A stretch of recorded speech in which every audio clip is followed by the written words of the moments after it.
Good afternoon. Welcome to the Human Rights Commission meeting. Happy Columbus Day, and we'll start with the flag salute from Commissioner Janis, please. Please face the flag.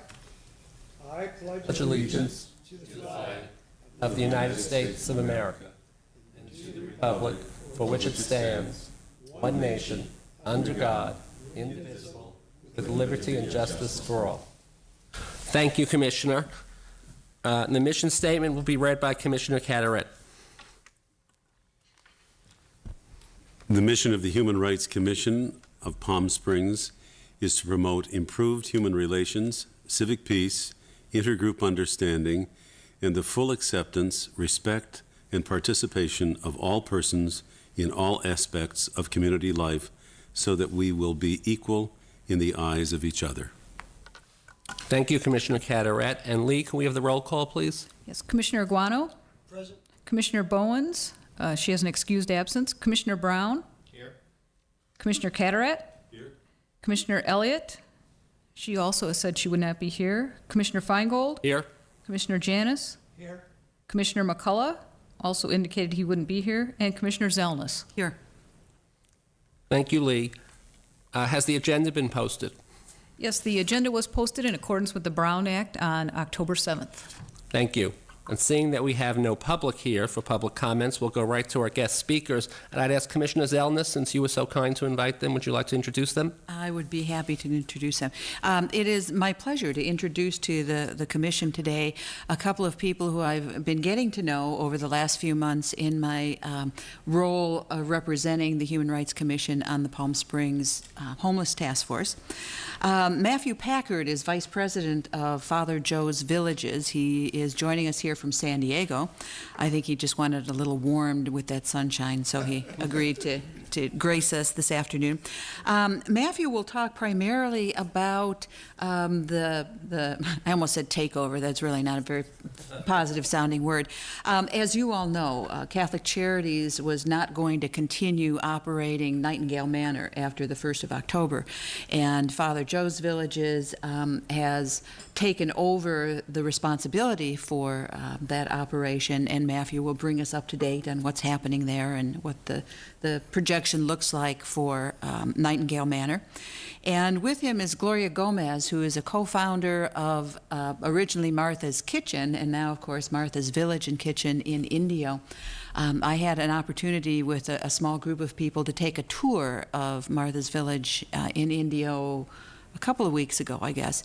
And it is a remarkable place. I mean, it looks like I wouldn't even say it looks institutional necessarily, like a school or a prison or something. It looks like a place, like a residence hall, if you will.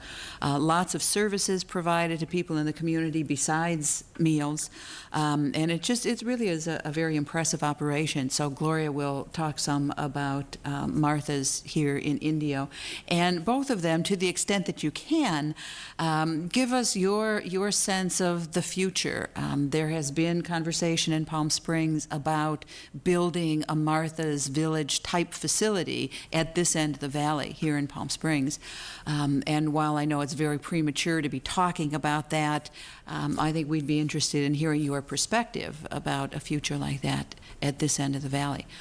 So I invite either both of you to the microphone here and tell us about yourselves. Well, good afternoon. My name is Matthew Packard. I do work for Father Joe's Villages in San Diego. I guess first maybe we could start and talk a little bit about how Martha's Village and Kitchen came about, and then the relationship with Father Joe's Villages, and make sure you all understand that relationship. So Gloria, you want to talk a little bit about? Well, Martha's Village and Kitchen started in 1990, and we started out at a little parish, Our Lady of Perpetual Help in Indio, and we started serving a hot meal, 30 people per day. It was on a Tuesday, and of course steadily started growing and growing until 5 days a week.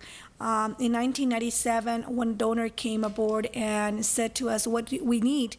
And we always wanted to have a shelter, so he generally gave us $500,000 and bought some land for us for Martha's Village and Kitchen. At that time, he mentioned to me, well, what are we going to be doing? So we went out in the Southern California to look for some kind of shelter or something that it was approximately what we wanted to do. We went to Father Beno in Oceanside, we went to the Rescue Mission in LA, we went to different places until we found Father Joe Carroll in San Francisco Paul in San Diego. And as we were walking to their building, we thought it was the best place to build one in India, but on a smaller scale, of course, because they have about 1,000 beds in San Diego.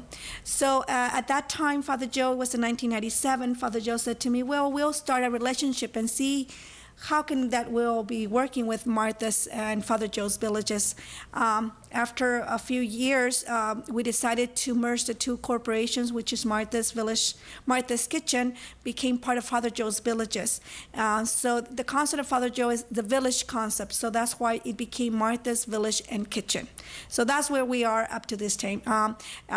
December of 2000, we opened our first door to Martha's Village and Kitchen, and if you have not been there, it's a comprehensive program that we have from shelter to hot meals to education, medical attention, and everything is free for everyone. We do not bill anyone. We do not ask for any money. Of course, we ask for a lot of donations, definitely, but that's how we sustain ourselves.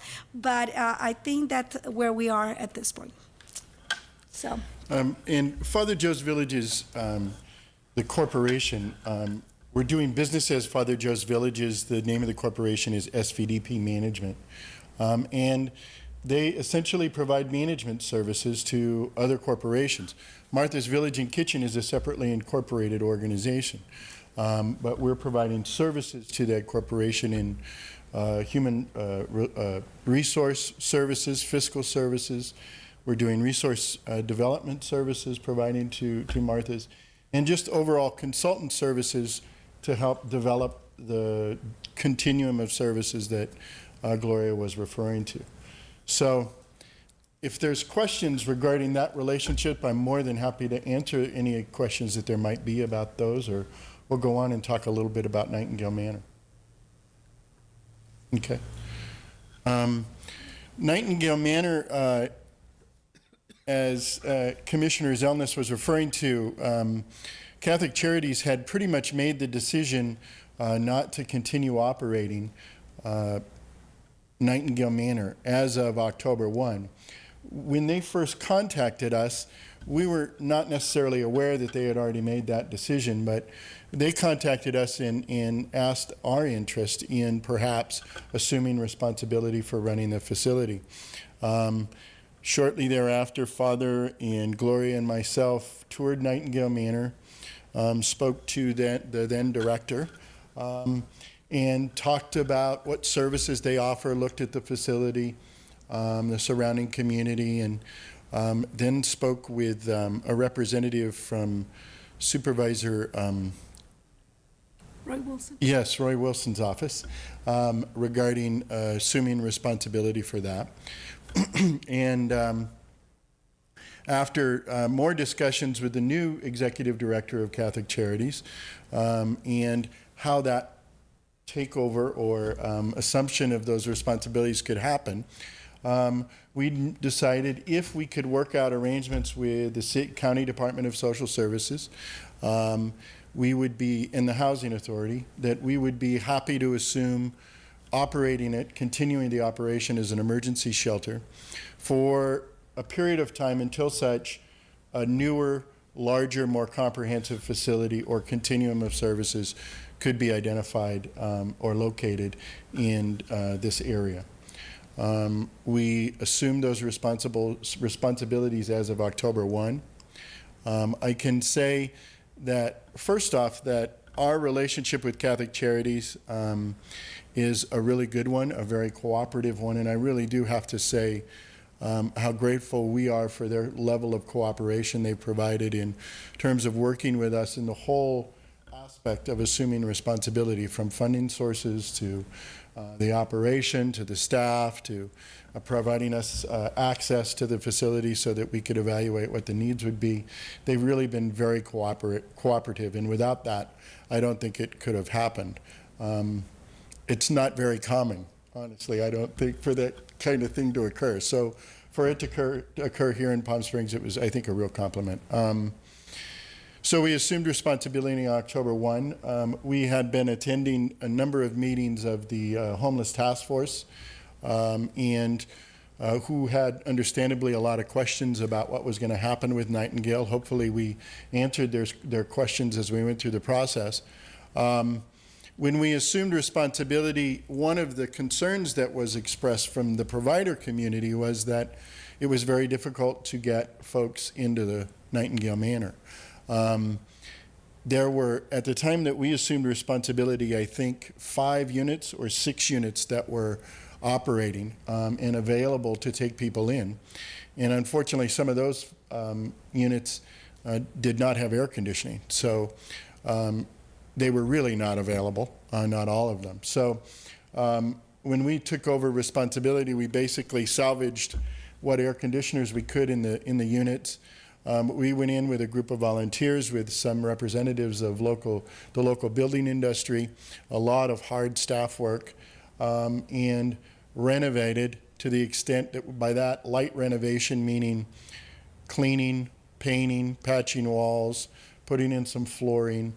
We're in the process of replacing some air conditioners, taking out some sinks and some countertops and cabinetry that was in disrepair, some other minor rehab. And I'm pleased to say that within the next week, when we get another 7 air conditioners shipped to the facility, we'll have 13 units available for occupancy, which will more than double the number of units and families that we were able to get in the facilities prior to the first. We hope to have that all in place by the end of this month. There is need for more repair within the facilities. We are working with the City of Palm Springs to hopefully assume some monies that were set aside for building rehab and maintenance that Catholic Charities did not access. Catholic Charities has authorized that and are very cooperative with us in that regard. So I'm working with city staff to assume those. Catholic Charities has also identified some other additional funding that was set aside for rehab from another funding source that we're hoping to just bill some of the cost of the current rehab as well as future rehabs to that funding source. Regarding ongoing operations, that's the good news. The bad news was a lot of the operating funds for the facility were going away. That's one of the reasons why Catholic Charities did not see a real bright future for them in terms of ongoing operation. So we have assumed the responsibility for ongoing operating and those costs and identifying the funding sources necessary to provide us with those operating costs.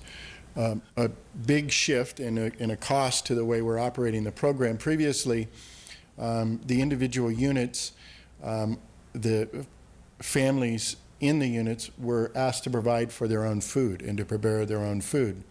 Well, in our experience with an emergency shelter, the last thing you want to put on someone that's come into an emergency shelter is the cost and the work of providing and locating food for their families. So we are catering all the meals from Martha's Village and Kitchen so that the folks that are staying there can, if they do have resources, can save their resources to try to identify a place to stay. So that's an additional cost that we're assuming the responsibility for. But so at this point, our priority is to get the facility habitable, all 13 units. It will be staffed 24 hours a day, both with residential staff as well as security staff on site. There will be a case manager on site assigned to provide case management services to those families. We have 6 families in the facility right now.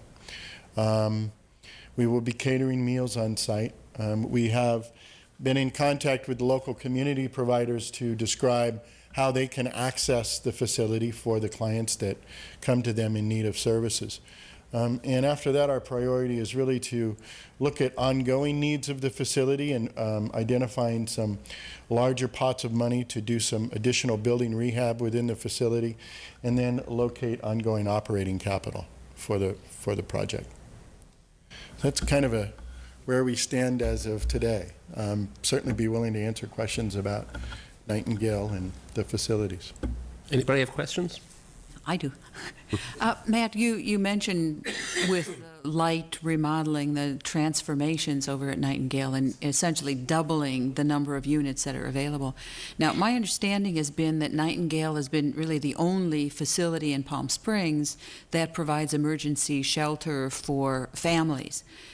And it just kind of crossed my mind that you have now doubled the number of units. Have you done that by virtue of making smaller spaces that may result in being less accommodating to families? No, the facility actually has 15 units in it total.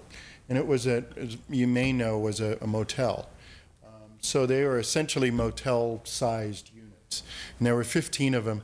We're assuming 2 of the units essentially for staff offices, case management services, and other sundry services that we're going to bring on site. So that will leave the 13 units available for occupancy. Prior to us assuming responsibility, there were only 6 units that were provided for occupancy. The other units, there was a classroom, there was a tutoring center, there was additional office space for folks from the school district. Also, there was a place for, to source food. Oh, yes. In one of the rooms as well. And there was an on-site resident that was living, an on-site manager that was living in one of the units. So when you add all of those up together, then it takes away from the number of units that you're able to house with families. But the units are the same size. There's no reduction in size or anything. It's just freeing up additional units. Yes. Now, in this organization, in those tenants, is that what you call them? Residents. Residents, yes. What is the age diversification of the The age? The age, yes. You might want to just comment about Martha's in general, because we'll probably be seeing a similar population. Yes, I think that we have, for example, at Martha, we have 72 children under the age of 12 years old. At Nightingale right now, we see a lot of single moms with children. So most of the people who are living at Martha's are children at Nightingale Center. For example, we have 6 families. I think 2 only have mom and dad, and 3 children or 2 children. So most of them, and then there's a single mom with children. So most of them are children under the age of, and I saw the age that I saw right now is under the age of 7 years old. There's about 3 or 4 babies right now. Are there organizations out there that take care of seniors? We do at Martha's. We do not have that possibility here at Nightingale because we're going to be focusing more at families. At Martha's, we do accept any person who are single. It doesn't matter the age. I don't know about in Palm Springs. No, yeah, but I will say that Catholic Charities and Ken Sawa, the executive director, City of Palm Springs had set aside some dollars for motel vouchering. Right. And we had actually tried to see if we could get some of those funds to assist in renovation so we could free up some of these, rehab some of these units that had not been occupied. Those funds are still being used for motel vouchering, still being administered by Catholic Charities. And so those funds could be accessed, and the motel voucher program could be accessed for some single adults, including seniors. I'm not sure it's going to address the need, and I think in the long run that's the idea to identify a larger facility, a more comprehensive service center. Excuse me, do you have any corporate sponsorship, or are you looking for it in terms of contribution to not only maintain the facilities, but in order to get whatever facilities you need to add to what you have? Yes. Constantly looking for corporate sponsors. Father Joe's Village is in St. Vincent de Paul Village. One of the members of Father Joe's Village in San Diego operates on a 70% private contribution funding base, with only 30% of the funding coming from public sources. So that's one of the ways that we're able to accomplish what we're able to accomplish, because we're not tied to annual renewal of funding. We're not tied to some of the strings that are attached to some of those public monies. So our private funding base is very important to Father Joe's Villages and very important to Martha's Village and Kitchen. And Gloria can comment more on that because that's how she spends most of her day. I think yes. I mean, we're always looking for sponsorship. I mean, I always say, okay, do you have $1 million to give us for Martha's Village and Kitchen? So, I mean, so anybody of the viewers who wants to give us money, definitely we need sponsors, not only for the Nightingale Center, but also for Martha's Village and Kitchen. We are the same as Father Joe's Village, 75%. It's private donations, and the other 30% is public. So I think that it's very important for us that anyone who would like to donate money to Martha's, just call me at 347-4741, and I'll respond. And just briefly, if I can, talk about the concept of the continuum of care. We are really trying to identify a continuum of care that is not just to provide a hot and a cot, but to provide an opportunity to really make credible and long-lasting changes in their life, to give them the tools they need to be able to maintain self-sufficiency. That's really the object of the continuum of care. And you talked about the facility, and thank you, Commissioner Zelnis. We believe that the facility is where that starts, that we want to live in a facility, we want to offer clients that come to our facilities the type of facility that we would want to live in.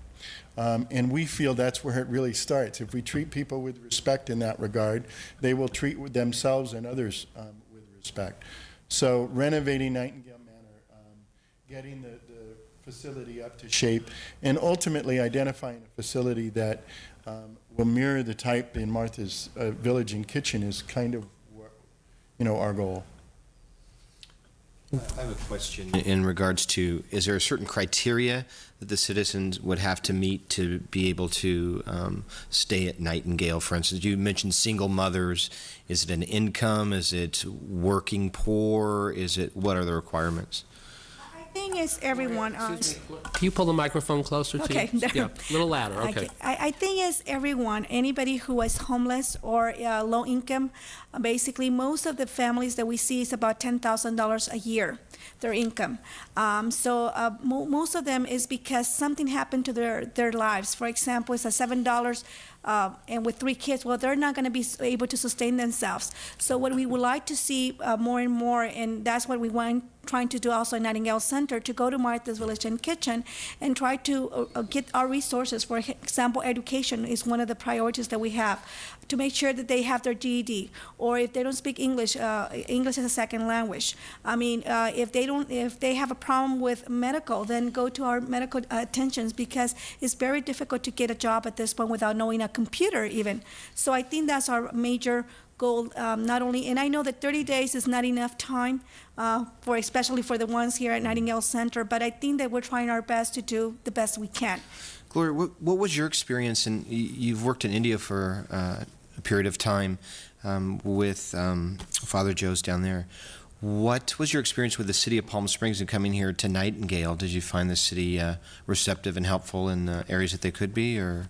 Yes, I think they were very, very helpful for us. I think the mayor was very helpful for us. I mean, he opened his arms actually to make sure that we are coming in and trying to do the Nightingale Center, because I think that was something that he wanted to continue. And since this is the only shelter on this side of the valley, I think that everyone at the city of Palm Springs has been very helpful for us, definitely. And they're always calling us and making sure that we have what we need at the time that we need it. Definitely. Well, that good experience. Thank you very much. General question. What need do you see in the Palm Springs area for a homeless shelter? I mean, we hear all different things. Yeah. Well, we like to, it's all a part of language, I guess, but one of the things we like to do is get away from the use of homeless and call them neighbors in need. It's a basic point, but it's recognizing the fact that for many citizens in San Diego, in Palm Springs, and other cities in the country, people can be 30, 60, 90 days away from being homeless very easily. That those that are chemically dependent are not only those that are on the street. There's a lot of people that are not homeless that are chemically dependent. And the only difference between them is that one has a roof over their head and the other one doesn't. So the need we see is for a facility to provide people a credible chance, an opportunity to access the services that they need to learn the skills, get the medical treatment, get the chemical dependency treatment, get the education that they need, get the help in finding a job and preparing a resume and going to a training or vocational school, so that once they graduate from a facility like Martha's Village and Kitchen, they can achieve self-sufficiency. So that type of facility is a one-stop shop that we believe works, that we believe offers people that credible opportunity to access all of the services. Now, does everyone access those services, and does everyone take advantage of that? No, but at least we put them in a position to be able to make that decision for themselves. And one of the things that we've set up within the continuum of care is an incentive system within the facilities to encourage people, if they bomb out the first time, for them to be able to have an opportunity to come back. So that we know, especially for those folks that are chemically dependent, you know, to get clean, you don't always get clean on the first time you decide to do it. So allow those folks an opportunity to come back and make the right decision for themselves. And the longer we find, the longer they're with us, the more services they access and the more successful they're going to be. Okay, one follow-up. How long can a neighbor in need, I like that Thank you term, very that much. neighbor in need, I like that. How long can they stay at the facility before they have to go out into the world and do something? At Martha, they can stay up to 2 years, depending on the situation of each individual in each family. Everyone is different, and according to the case plan, we have a caseworker working very closely with that family or that individual. So it's just depending where they are and where they want to be and where we want them to be as well. Of course, like Matt said, it's very easy to tell you you're out of drugs, but to stay out of drugs is very difficult.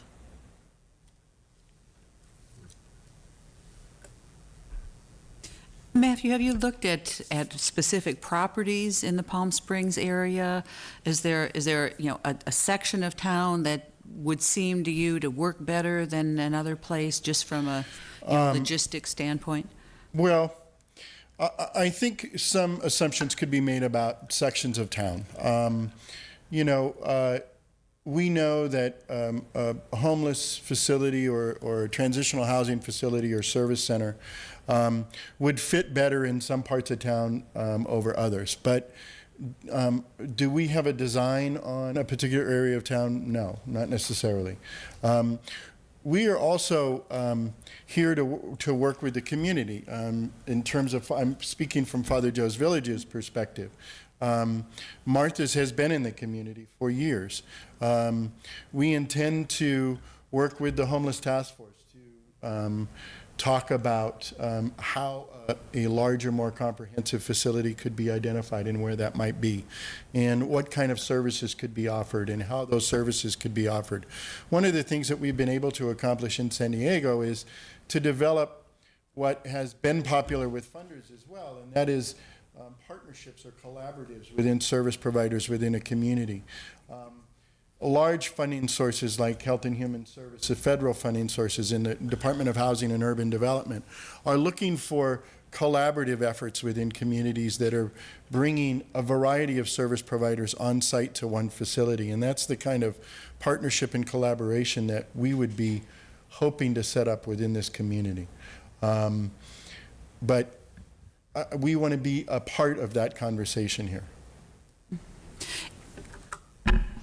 What you're doing is very humanitarian gesture and work that you're doing. And I'd like to address the bureaucracy involved, like the health department, liability, protection of children, homeland security impact. How do you address that? Close to the microphone. People want to hear you. Sorry. In terms of the bureaucracy, I really do have to say that both the City of Palm Springs and the County of Riverside have been very, very cooperative. It has not been, you know, we first toured Nightingale Manor probably less than 2.5 months ago, I would think. So for all of that to occur in that period of time is really quite remarkable. We would look to rely on city services, on county services, and those bureaucracies to assist in the operation of the facility, as we do at Martha's. One of the things that a facility such like as Martha's Village and Kitchen and Nightingale Manor provide is a focal point where those clients can access what typically termed mainstream services, whether that's aid to families with dependent children, whether that's, welfare, or if a family comes in and they're involved with children's services or protective services, then that's a way for a case manager, a county case manager, to have ready contact with that family to assist in reunification efforts if that's appropriate, or for us to assist in monitoring whether or not the parent is, maybe they're been involved in drugs, and whether or not they're maintaining a clean and sober lifestyle.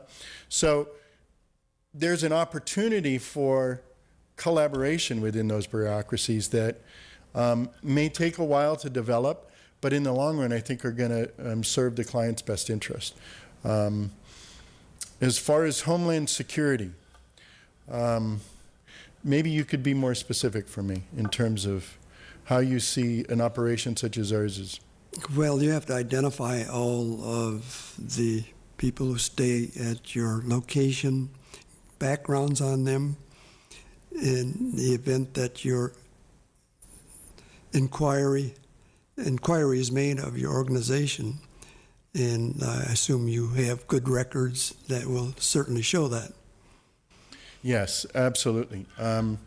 In fact, in our facility in San Diego, St. Vincent de Paul Village, we house almost 1,000 people a night. So when you house that many people, we were literally, we take up almost 2 city blocks.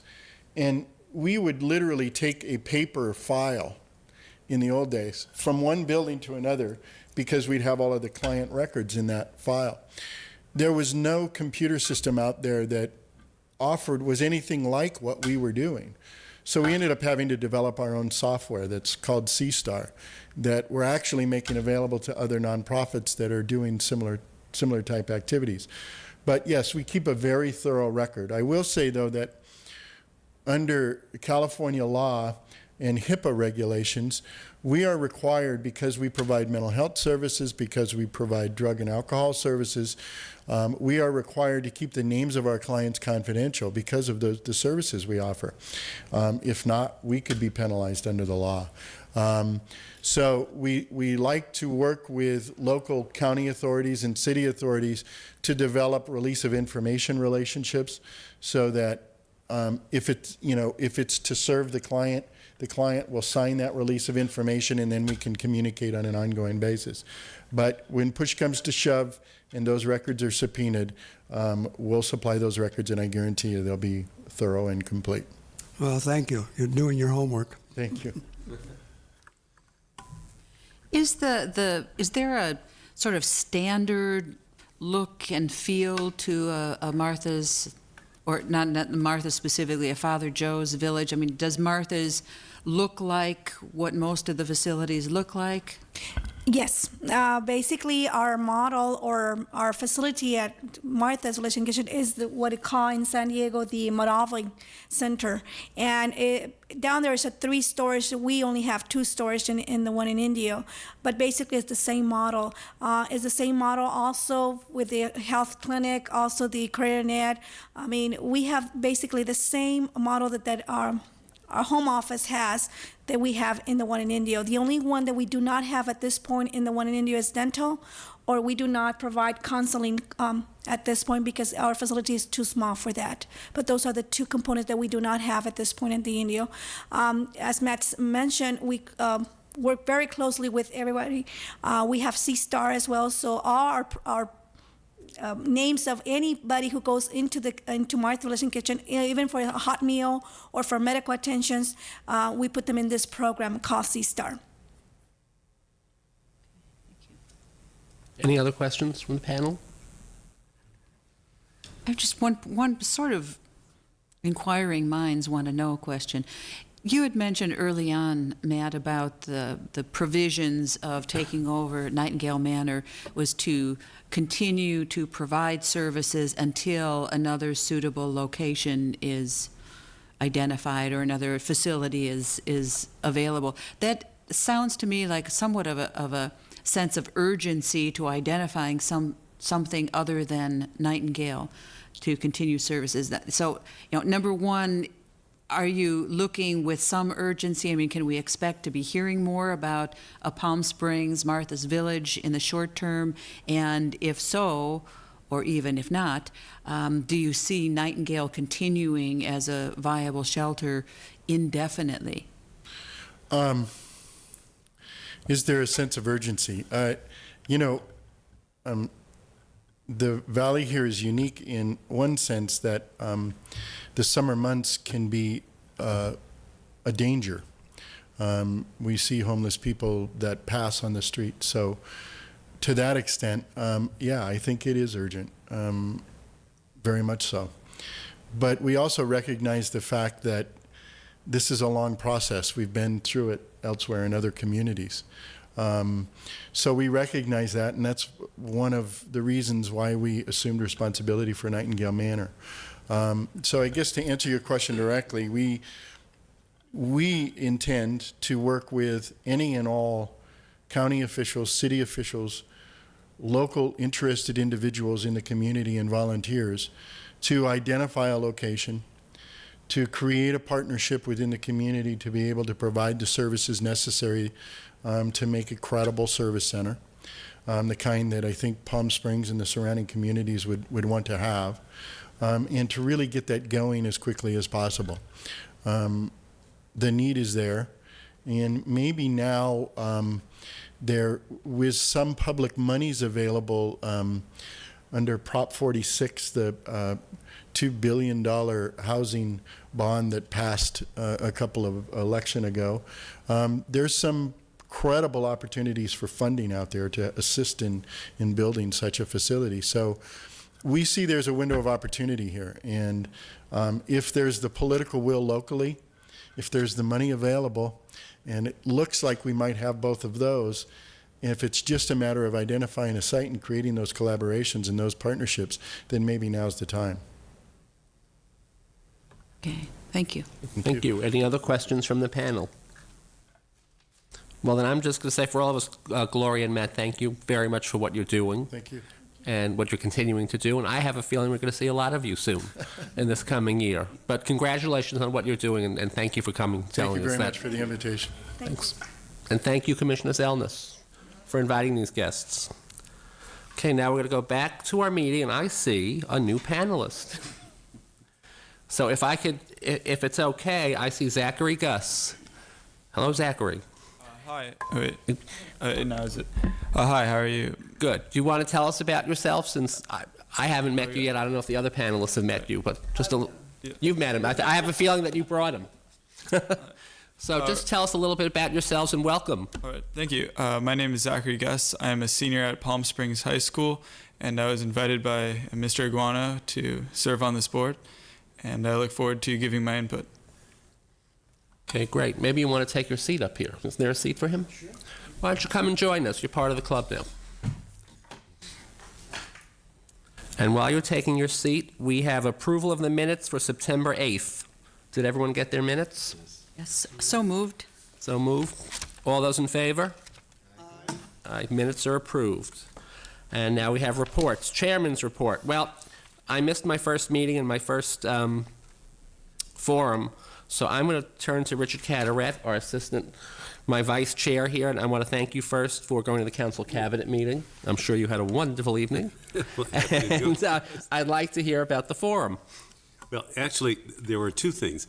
The cabinet council meeting was agendized differently from what had been done in the past. It was an interesting meeting, albeit, but none of the representatives from any one of the commissions was able to really give any input or review of what was going on. The next meeting was scheduled for the 14th of January, I think, but with the suggestion that perhaps another meeting be scheduled prior to that so that the representatives from each of the commissions would be able to update the cabinet and the mayor with regard to what was going on. It was, as I say, an interesting meeting with a number of items on the agenda, but unfortunately, we were not able to present. But that hopefully will be rectified next month. So one wonders why they called it a council cabinet meeting. We did indeed. We know how to agendize things. Go ahead. That's really it with regard to Vice Chairman's report. Although, I must say this too, that was on the 8th. On the 9th, Commissioner Iguano held a forum with regard to student rights, and I unfortunately was not able to be there. And Commissioner Zelnis was acting as chairman pro tem because I went to the Citizens Police Academy that night. And so I can't really comment on the meeting with regard to the forum, but from what I understand, it was very well received and very well done. So I have nothing further to report on the Vice Chair. Okay, thank you. Mediation. Jim Janis, do you have something to report to us, Commissioner? Yes, Mr. Chairman. I'm still trying to locate the individual regarding the complaint number 68. I did send out a letter. He did call me on my cell phone and left a message wondering whatever happened to the letter we sent to the airline. And he left a phone number to call back, but it was so garbled I couldn't pick it up, and it's at a different location. So I'm hoping my letter will be forwarded to him and we can get on with this particular case. We haven't had any new entries. Seems like when Commissioner Kaufman was on board as a mediator, he must have gone out there and beat the bushes. So that may change in the future because, as I'll tell you a little later, we are going to have someone come here and give a talk on mediation in the future. And that's my report. Thank you, Commissioner Janis. Commissioner Carteret, Community Relations. I was recently interviewed on KPSI, and as a result of that radio interview, I was contacted by a Mr. Cameron, with whom I am to meet on Tuesday of next week, who is representative of a small group of people within the community who are looking into and very interested in as he phrased it, understanding of full acceptance, which comes right from our mission statement. I don't know what that's about as yet, but he said he was very interested in what the committee was doing, what the commission was doing, and what the committee might be able to do. He was most interested, and I am too. I don't know what the group really consists of, but I'm anxious to meet with him.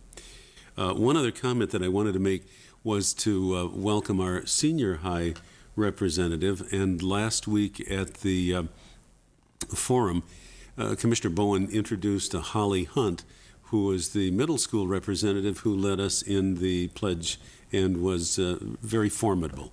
We enjoyed that a great deal. I'll keep you apprised with regard to my meeting with Mr. Cameron and what this group is all about.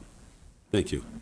Thank you, Commissioner Carteret. Now it's my turn to come up on hate crimes. Couple of interesting things. Rancho Mirage contacted me. Rancho Mirage wants to start a hate crimes task force. So I've agreed to work with the mayor and all the people to show them what we've been doing, what's successful, what's not. I've also asked our police department to get me records on how we're doing on hate crimes here in Palm Springs. On the other side, there have been a lot of hate crimes in Cathedral City, and they had a big meeting about it. I was told not to attend. That's the people running their hate crimes. They said it was a Cathedral City problem, and I thought, since Cathedral City is, 5 minutes away, that it would be interesting if we put our heads together. So that's my report. I think it's rather strange that they didn't want me or a couple of people to attend from Palm Springs. So, interesting. It's called Getting Along. Next is the Educational Forum Committee. Commissioner Iguano. Well, thank you. Well, we just finished our forum. Was it last week or was it? Yes, and how soon we lose track of things. And I thought it was very successful. We had some high-powered people from the school district present some interesting facts about what student rights are, and it's not just a matter of what students are permitted to do and what they're not permitted to do, but it involves protecting students and our role as educators to protect the students and how we go about enforcing the laws, dealing with students, and providing interventions at the same time. As far as future forums go, we've gone to the quarter format, which gives us some breathing space, and what we're going to do is look for suggested topics from panel members and from the community at large. If you're interested, community members, in suggesting forum topics, we'd be happy to hear them. A couple of things we are looking at. Identity theft of identity might be something we might want to consider. Also, Zach is going to be a co-student representative. He's going to be sharing those responsibilities with another student at Palm Springs High School, and her name is Lark Greenwald. Now, both Lark and Zach are officers in the JSA, and the JSA, Zach, stands for? Well, basically, JSA, the Junior State of America, is a club which promotes debate and political awareness. And we have several conferences throughout the year. We have one coming up in November in which students will be going to Costa Mesa to debate with other schools. But we also hold a conference of our own in Palm Springs, usually in February or March. And I think it'd be neat if maybe a few of you would be able to come and speak to the students on what you do on this council. And I think it would be very nice because many students, are out of the loop and they don't know what's going on in our city and how the city government works. Okay, now Zach, what is your position on the Junior Statesman of America? I am co-president. With Lark, With right? Lark Greenwald. Okay. And some of the things I have discussed with the moderator is, since it is a political debate organization, that perhaps one of our forums could be dedicated to a topical debate issue that they may have, and then have it televised here as well. So we're discussing those things, and again, we're looking for topics for the forum, and I would be more than happy to do the research and put together a program. And that's Great. my report. Thank you. And Zachary will do anything we can to help you, to facilitate. Thank you. Because we're neat too. I want to be neat. Any commissioner comments? Mr. Chairman, Yes, Commissioner Janis. I'd like to announce that I will be in Sacramento next week for the California Senior Legislature, and it'll last for the whole week, and I will be presenting my bill on elder abuse response team, which I had reported on a few meetings back. And we're looking forward to being greeted by our new governor, Arnold Schwarzenegger. And I'll give a report on that when I return. Thank you, Commissioner Janis, and you do great work with that. I guess, will your bill be delayed because of the change of governor? Do you expect like a delay because we're changing governors and nobody knows exactly where we're standing? Well, no. The situation right now, as you know, Governor Davis signed 100 and some bills yesterday, and it isn't beyond our imagination that the new governor will come in there and rescind them and turn them back to the people, as he is saying. But we're looking forward to have his sense of humor and popularity affect the whole state. Thank you, Commissioner Janis, and good luck. Anybody else? Any other commissioner comments? I have a report, my usual monthly report from PFLAG, to remind you and our viewing audience of the monthly meeting, which is this Sunday, the 19th, at 2:30 at the Cathedral City Library, where the guest speaker will be Dr. Gary Lang, who is a marriage and family therapist, who will facilitate a free workshop, free, no cost, good price, on recognizing, dealing with, and communicating feelings in more effective ways, I suppose, rather than road rage or other ineffective ways. So it's a PFLAG event, 2:30 this Sunday, and learn some better communication skills. There was a notice that came from PFLAG National. PFLAG, of course, is more than a local organization. Wherein PFLAG urges President Bush to support the Marriage Equality Week instead of Marriage Protection Week, which has been declared for this week, in fact, October 12th to the 18th. PFLAG wholeheartedly supports Marriage Equality Week to be simultaneously run from October 12th to the 18th. We urge President Bush to join us in supporting the right of all families to the legal rights, privileges, and responsibilities that marriage confers, regardless of their sexual orientation or gender identity. Apparently, the group that has proposed and is publicizing the Marriage Protection Week is groups that claim they merely wish to protect family values.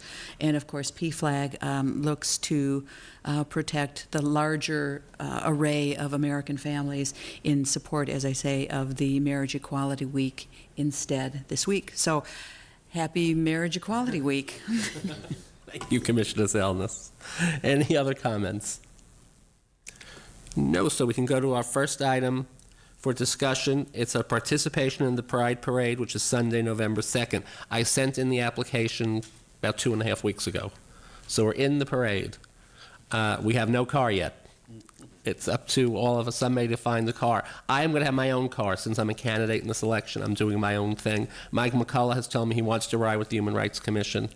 I need from you people info on who's going to drive the car, what car, and so I can get it to the parade people within about 10 days at the latest.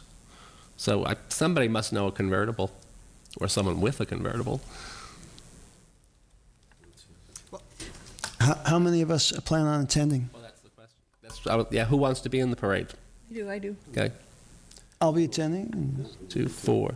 Well, depending on and Mike, 5.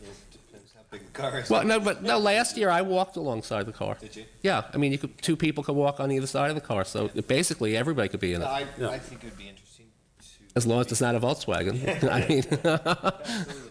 And I guess we'll all make inquiries in regards to the cars, huh? Well, I volunteered to drive the car, as you suggested when right. you contacted me. Right. I don't have a car yet, but I too will pursue that. so as soon as you know, what I need to know is I need to know what kind of car. I'll need your driver's license and insurance. So if you drive our little Human Rights Commission off the block, you'll be responsible. But they do want the information, so I appreciate that. But the paperwork is taken care of except for the car. Will someone take the responsibility of spearheading this and contacting us by email? Oh, I'll do it if somebody just contacts me and says, I found the car, I'll let everybody know. Okay. Do it all through me. So the chance of the gentleman from Florida with Cary Grant's, whose Packard It was Cary Grant's car. Cary Grant's And no, car. that car is gone. Oh, no. I know, but they do have one Shame. other, and I have it. Okay, gotcha. A 34 Packard. I just like the idea of being in a car that's older than I am. So Hard to find these days. it's very hard to find. I threw you a softball, Sly. You knocked it out of the park. Okay, so as soon as you can, contact me on that. Next is upcoming forum topics and possible public speakers at business meetings. And maybe before we get into that, if you look at the calendar, our next business meeting is November the 10th, and that's the meeting we're going to discuss Don't Ask, Don't Tell.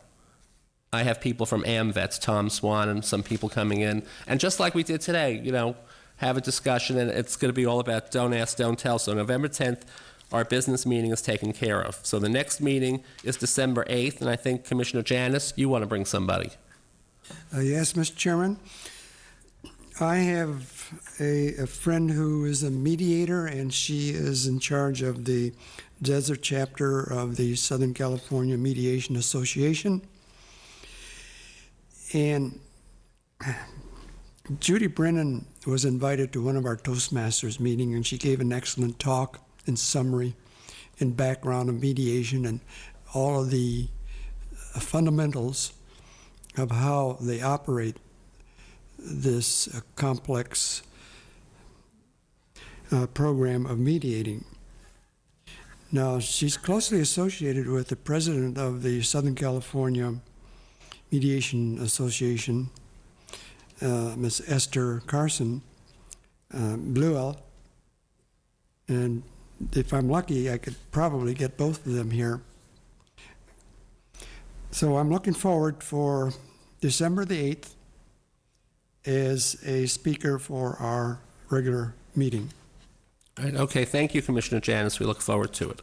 So our next forum is January 22nd. And if you wanted to have people give topics today, ideas, or actually wait till later, maybe closer to the forum date, I'm open to all suggestions. I'd like to make a suggestion that was made by Commissioner Janus one of our last meetings with regard to the Patriot Act 2, and I think that would be something to revisit as long as we're looking at something that's really very worthwhile and topical. I think it might be something to consider for a forum. And I know Pamela Elliott is kind of hyped up about that forum in terms of the dissolution of civil rights, et cetera. So particularly in her absence, I would highly encourage her to take a lead role in putting that together, particularly with her background. As an attorney, she may have additional contacts that we didn't make the last time we did a forum on that topic. And I would be happy to participate with her to get that rolling. Before we get off of December, though, altogether, December is International Human Rights Month, or Gave certificates last December. We give certificates, don't we? Is there any thought amongst the group this time around to do something in recognition of that whole month's worth of celebration here locally? I thought it was very nice when we did these. I remember, Joe, you had somebody come in, correct? And I had Tom Swan last year, and I think that'd be wonderful. That's something I think the Human Rights Commission should be doing, recognizing people. So maybe before our next business meeting in November, we can all be thinking of individuals who, for some particular reason, have been outstanding in their contribution. Right. So to maybe we could human put that rights on the accomplishment. agenda for the November 10th meeting, that after the AMVET speak, then we'll go and discuss who we have in mind and move forward on it, if that's okay.